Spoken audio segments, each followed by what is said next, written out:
Olá pessoal, tudo bem? Vamos fazer uma live aqui sobre um assunto que o pessoal tá falando aí bastante por conta do batismo da Tami, né? Então eu quero falar sobre conversão, arrependimento, batismo. Deixa eu fixar aqui embaixo. Arrependimento, batismo.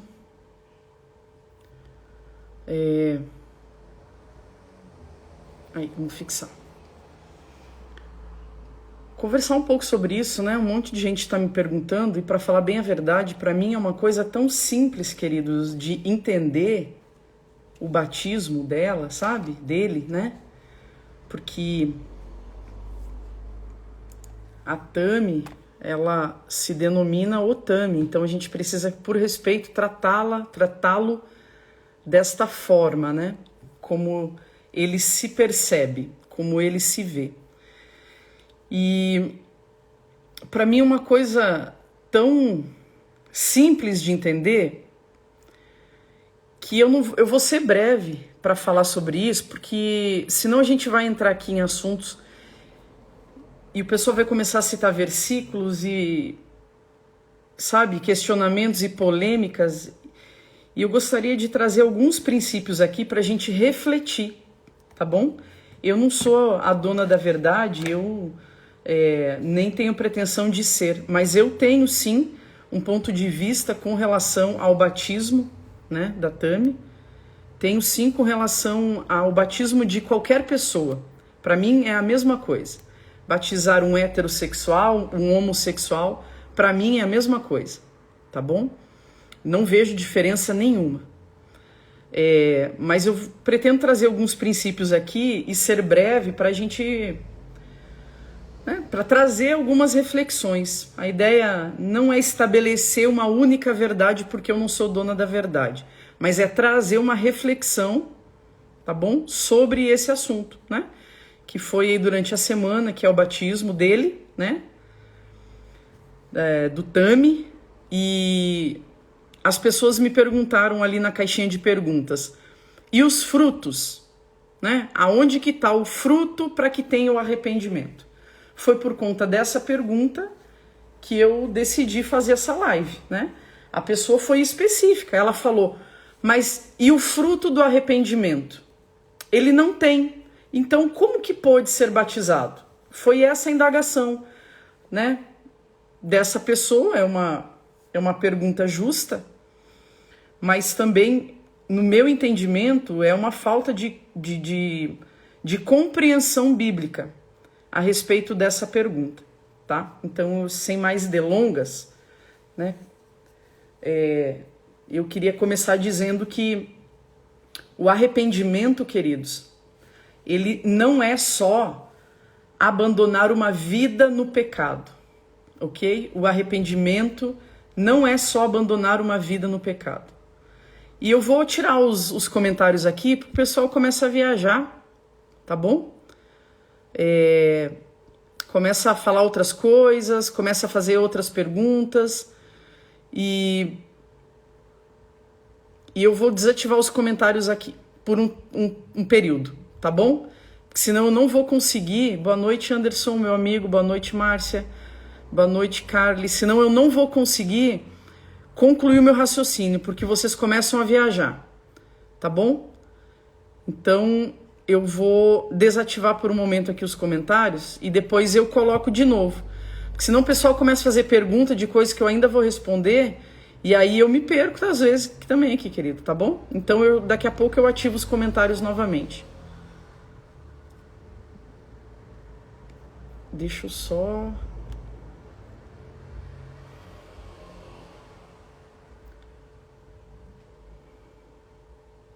Aí, daqui a pouco eu volto com os comentários, tá bom? Então a ideia é falar sobre conversão, batismo, arrependimento, a respeito da pergunta que uma menina me fez.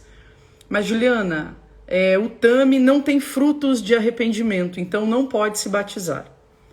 Então, assim, o arrependimento, queridos, ele não é só abandonar uma vida no pecado, tá bom? Ou uma vida na destruição, ou uma vida nas drogas ou uma vida, seja lá o que for. O arrependimento não é só isso, ok? Porque para me arrepender de uma vida destrutiva, eu não necessariamente preciso do Espírito Santo. Calma, que bom que eu desativei os comentários, né? Por exemplo, deixa eu dar um exemplo para você.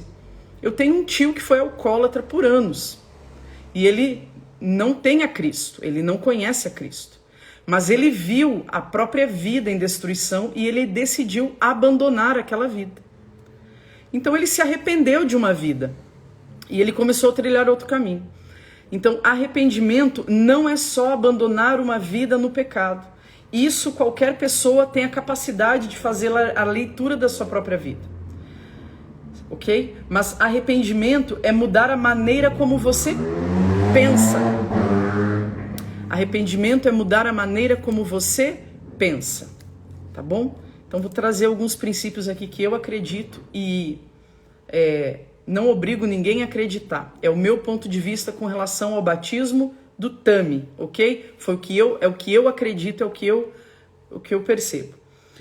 Tá cheio de gente dentro da igreja, querido, batizado, que não tem uma mudança de pensamento, não tem uma metanoia, não tem uma mudança, uma transformação de mente. A igreja está cheia de pessoas batizadas, salvas e sem mudança de entendimento, mudança de mente. Ou seja, não vive uma vida em Deus, né? Porque Paulo fala que para experimentar a boa, perfeita e agradável vontade de Deus, você precisa ter uma mudança de entendimento. Então a igreja está cheia de pessoas batizadas, salvas, sem mudança de entendimento. Primeira coisa é essa, são frequentadores de igreja. Eles podem? Podem. E por que outros também não podem? Primeira questão é essa, para a gente refletir sobre o batismo do Tami. A primeira coisa é essa, se a multidão que seguia Jesus, uma multidão seguia Jesus, vocês acham que todos eles, toda a multidão que seguia Jesus tinha a mente transformada? Sim ou não? Não. Mas foram todos batizados? Sim, foram todos batizados. Muitas pessoas que estão na igreja, quem sabe, eu não sei se foi esse o intuito da pessoa que me fez a pergunta, mas muitas pessoas acreditam que conversão é o quanto de obras eu faço, é o quanto eu vou no culto, é o quanto eu vou na igreja. Mas, queridos, a conversão, que é a mudança de entendimento, a mudança de mente, não é o quanto eu frequento o culto, mas é o quanto eu penso com a mente de Cristo, ok? Não adianta eu estar no culto e continuar pensando os meus pensamentos. Então a verdadeira metanoia, o verdadeiro arrependimento, a verdadeira mudança de mente, não é ser frequentador de igreja, não é estar numa igreja, mas é pensar como Cristo pensa. É me arrepender de estar no controle, é me arrepender de estar no centro. E a partir de agora eu tenho os pensamentos de Cristo, a mente de Cristo. As multidões, como eu disse, todas elas passavam o dia inteiro com Jesus, mas não pensavam como Jesus. Um dos 12 discípulos, ok? Estava com Jesus durante o dia inteiro, todo dia, mas não pensava como Jesus. Os fariseus, eles tinham a presença de Jesus, mas eles não pensavam como Jesus. Você entende a diferença? Então, os próprios discípulos foram escolhidos por Jesus, mas um deles tinha os seus próprios pensamentos, ok? Então, quantos que estão na presença de Jesus têm verdadeiramente a sua mente transformada? Então, a mente transformada não é estar numa igreja, seja ela inclusiva ou seja ela cristã, mas é pensar como Jesus pensa. Então eu estou criando aqui um pano de fundo para falar a respeito disso que eu quero falar. Porque não é uma resposta assim, eu estou fazendo tudo isso para mastigar para você entender, porque para mim é simples, tá bom? É simples. Mas assim, a pergunta foi, onde que está o fruto do arrependimento do Tami para que ele possa ser batizado? Nós queremos ver frutos na vida das pessoas, mas nós nos isentamos de plantar as sementes. Então, assim, nós queremos ver transformação na sociedade, mas nós não jogamos a semente. Nós queremos ver mudança na vida das pessoas, mas nós não plantamos a semente. O fruto vem de uma semente plantada. Quem está plantando a semente no coração dela? Quem plantou? A igreja inclusiva. Ok? Nós estamos reclamando da igreja inclusiva ter batizado ela, mas nós abrimos as portas para casais homoafetivos congregarem? São perguntas para nós refletirmos, queridos. Então nós estamos reclamando de uma igreja inclusiva que batizou, e estamos chamando isso de engano, isso de mentira, mas nós abrimos as nossas portas como igreja evangélica, protestante, reformada, seja lá o que for, para pessoas homoafetivas, casais homoafetivos conhecerem a Cristo? Não, por que não? Porque nós queremos ver mudança antes do batismo. Nós queremos ver santidade antes do batismo. Nós queremos ver restauração antes do batismo. E a lógica é inversa, queridos. Deixa eu contar algo pessoal aqui para vocês, e eu já vou continuar nesse pensamento de que a nossa metodologia é falha, a nossa metodologia é inversa. Quando eu, a Juliana, me batizei, eu tinha 2, 3 meses mais ou menos de igreja. E eu tinha comportamentos, eu tinha hábitos, eu tinha vícios quando eu me batizei. Ok? Eu não me batizei em santidade. Isso pode chocar você. Por quê? Porque a gente coloca os métodos de Deus dentro de uma caixa e nós analisamos os métodos de Deus para trazer as pessoas de volta a Ele. E quando esses métodos não se encaixam na nossa lógica, nós invalidamos as pessoas. Porque nós não podemos invalidar Deus, porque Ele não está em questionamento, mas nós podemos invalidar as pessoas que fizeram, e é o que nós fizemos. Então eu, quando me batizei, eu não estava vivendo em santidade, eu não tinha o entendimento de quem era Cristo, ok? Mas eu fui recebida no batismo pelo pré-requisito que tem no batismo, que Filipe falou para o etíope, né? Quando o etíope pergunta para ele, aqui tem água, o que me impede de ser batizado, Filipe?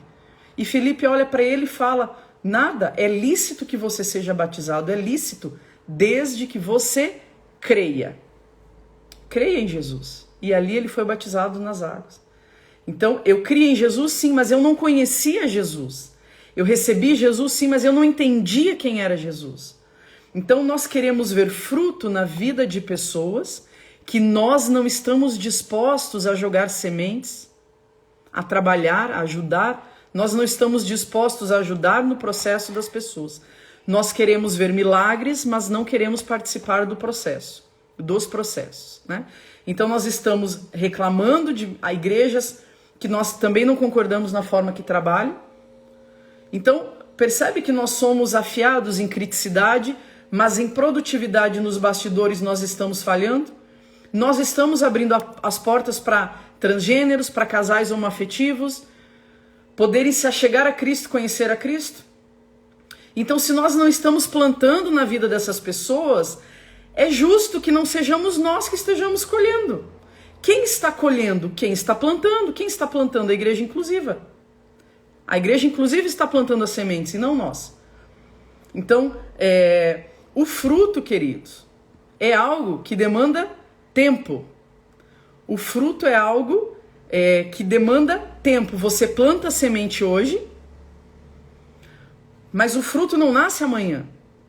Ele demanda um tempo e a palavra de Deus diz que é Deus quem dá o crescimento. Não somos nós, é Deus quem dá o crescimento. Então é necessário o tempo, que Deus deu tempo para você começar a ver fruto na vida de uma pessoa. Agora eu quero falar sobre o nosso sistema de metodologia. O nosso sistema, queridos, de metodologia, ele fere a forma de Deus agir. Por quê? Porque nós precisamos de lógica, nós precisamos entender, nós precisamos compreender aquilo que Deus está fazendo, se é que nós acreditamos que Deus está nesse negócio do batismo dela, o dele, né? E Deus, queridos, preste atenção, Deus, ele trabalha como Ele quiser. A gente precisa parar de analisar Deus e os seus métodos, ok? Deus não está em questionamento aqui e nem a forma como Ele trabalha. Se nós não estamos ajudando, então que a gente não venha atrapalhar a forma de Deus agir na vida de uma ou outra pessoa. Não é porque nós temos uma forma, um método, a forma que nós temos dentro da nossa cabeça, de que os filhos se voltem a Cristo, não é porque esse método está sendo confrontado que não seja de Deus. Se a forma como Deus está agindo na vida dele, né, de como Deus está trazendo alguns filhos, está gerando um desconforto nas nossas crenças, então, na verdade, são as nossas crenças que precisam ser revistas e não a metodologia de Deus. É o nosso sistema de crenças que precisa ser avaliado e não a forma como Deus está alcançando algumas pessoas. Deus não está em análise aqui, nós estamos. Nós estamos em questão. Se a forma como Deus está trabalhando não cabe na nossa lógica ou vai contra a maneira que nós acreditamos ou que nós pensamos, quem sabe Deus esteja utilizando justamente um pecador para quebrar com a nossa religiosidade. É radical? É confrontador? É desafiador? É loucura para os homens?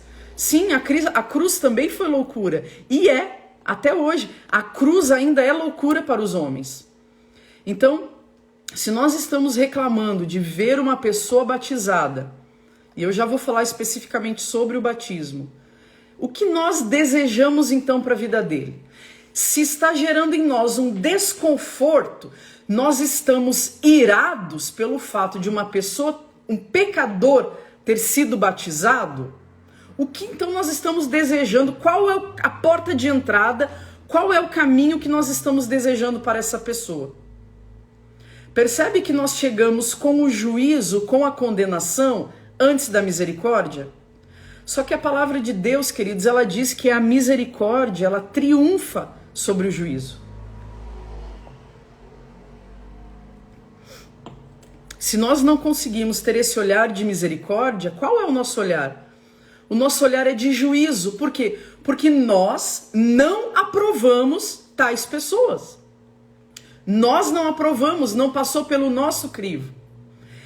Ok? E se eu não aprovo, eu acabo não aprovando o método de Deus em trazer os seus filhos de volta. Agora olha só o que a palavra de Deus diz em Êxodos 33. Farei passar a minha bondade na sua frente, e eu terei misericórdia de quem eu quiser ter misericórdia. E o que diremos então? Deus é injusto? Aí continua, portanto, isso não depende do desejo humano, mas da misericórdia de Deus. Então, assim, nós estamos impondo condições para as pessoas se achegarem a Cristo. Né? Aí em Romanos também fala, e o que nós diremos então? Acaso Deus é injusto? De maneira nenhuma. Pois ele diz, eu terei misericórdia de quem eu quiser ter misericórdia, e eu terei compaixão de quem eu quiser ter compaixão. E isso não depende do esforço humano. Nós não fomos chamados, queridos, para estabelecer juízo sobre a vida das pessoas, mas justiça. E o que é justiça? Justiça é querer que todos voltem à posição original. Eu tenho um vídeo no meu IGTV aqui, de anos atrás, chamado Justiça Social e Justiça de Deus. Assista para você entender o que é a justiça. Agora, continuando aqui. O reino de Deus é um reino de justiça. E o seu cetro é um cetro de equidade. O seu reino possui um cetro de equidade. O que isso quer dizer? Por que equidade? Porque quer dizer que Deus faz justiça, ele traz de volta a justiça sobre aqueles que não merecem. Não merecem. Quem não merece? Eu e você. Ele perdoa quem não merece. Esse é o cetro, esse é o medidor do reino de Deus. Estender a graça, estender a bondade e a justiça sobre aqueles que não merecem. Então, conhecer a Cristo e a sua bondade, presta atenção, queridos, que isso aqui é a cereja do bolo para o que eu quero falar essa noite, tá bom? Conhecer a Cristo e a sua bondade vem antes do arrependimento. o arrependimento vem depois de conhecer a Cristo. E eu vou dizer para você por quê, tá bom? Nós estamos ensinando as pessoas a se salvarem, a se santificarem antes de conhecer a Cristo, antes de terem um encontro com Cristo.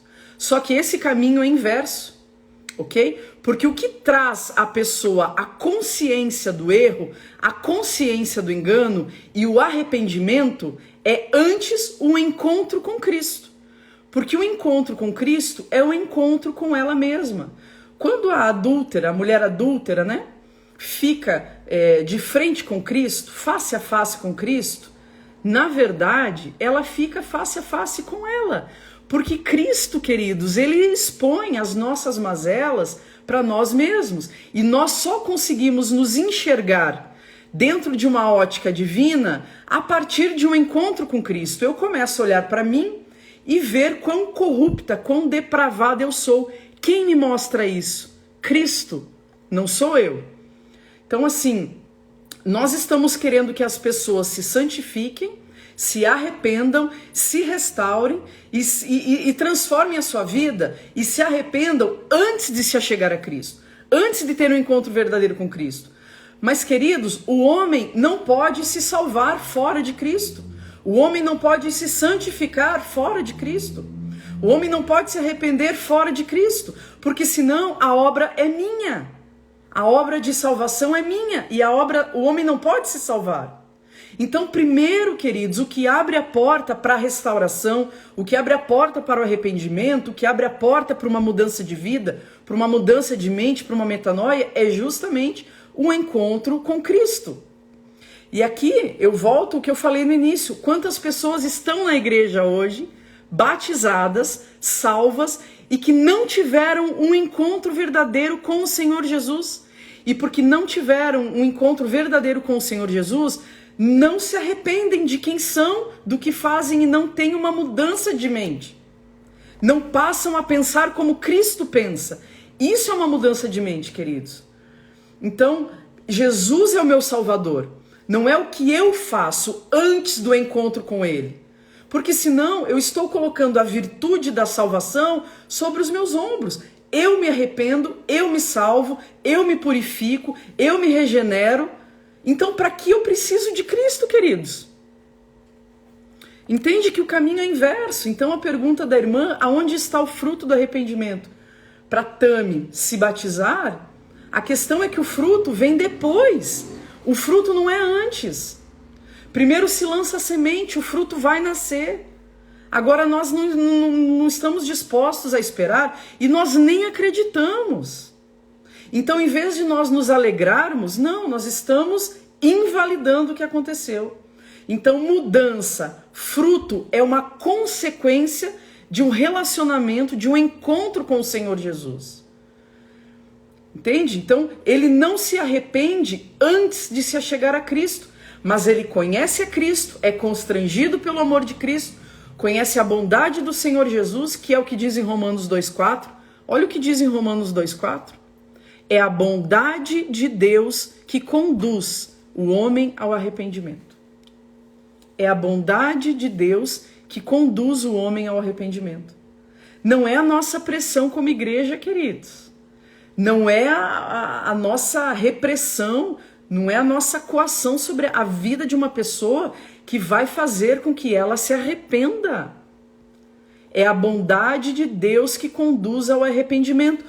Para conhecer a bondade de Deus, eu tenho que estar em Cristo.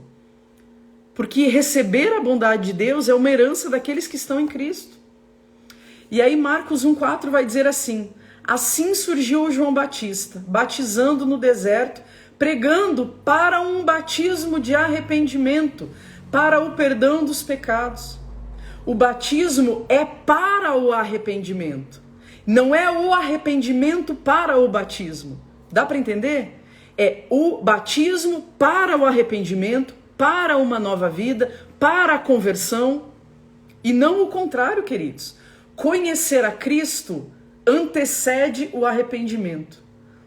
Ok? Porque se o arrependimento vem antes de um encontro verdadeiro com Jesus, o mérito é todo meu. Eu me arrependi, eu fiz, eu me esforcei, eu me santifico. E não é, queridos.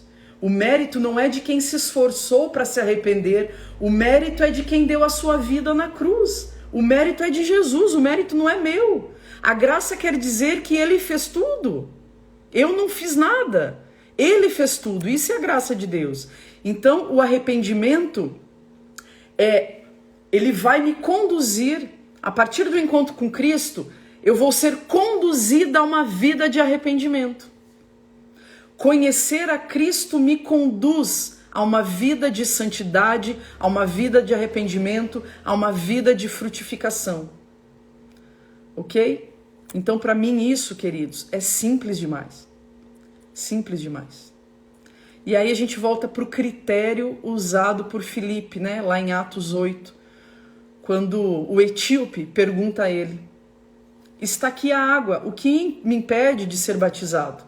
E a resposta de Filipe vem trazendo luz ao pré-requisito básico para o batismo.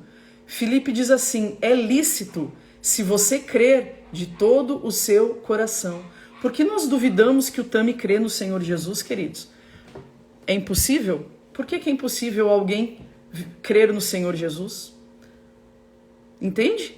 Nós não somos os crentes, não somos os que creem. Por que nós não cremos que ele crê no Senhor Jesus? Qual a dificuldade de nós nos alegrarmos nisso, nessa grande possibilidade? O batismo é uma ordenança de Jesus clara para todo aquele que nele crê. Ok? Eu vim para Cristo, queridos, dentro de uma balada LGBT. Por que alguém não creria em Jesus dentro de uma igreja inclusiva? Responde para mim.